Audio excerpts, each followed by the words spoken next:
melihat minusnya sangat dalam, 5,32%, resesi ekonomi mungkin terjadi tidak Pak?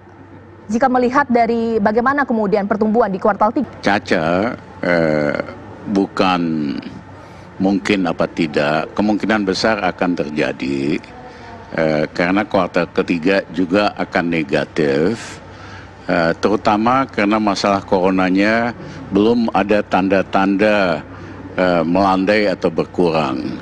Kami khawatir masalah corona ini justru akan semakin meningkat. Kita kecil karena testing kita masih rendah, dan selama masalah corona belum terselesaikan, masalah ekonomi juga tentu akan sulit. Tetapi saya ingin mengatakan masalah yang kita hadapi sekarang sebetulnya gejala kelambatan ekonomi, kemerosotan ekonomi sudah kami ungkapkan sejak 1,5 tahun yang lalu. Dan pada waktu itu seperti biasa dibantah-bantah,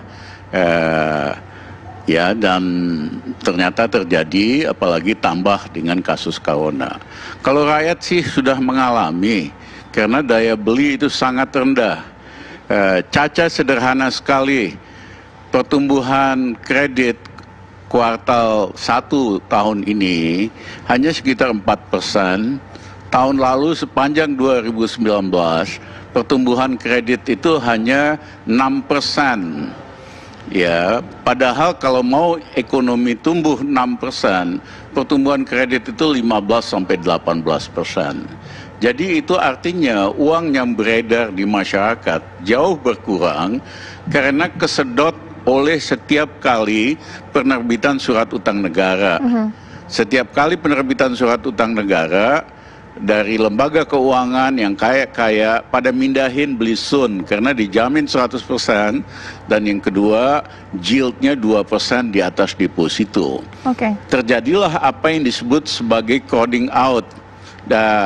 Likuiditas itu kesedot sama pemerintah sehingga uang beredar sangat rendah sekali, 4% itu sangat rendah.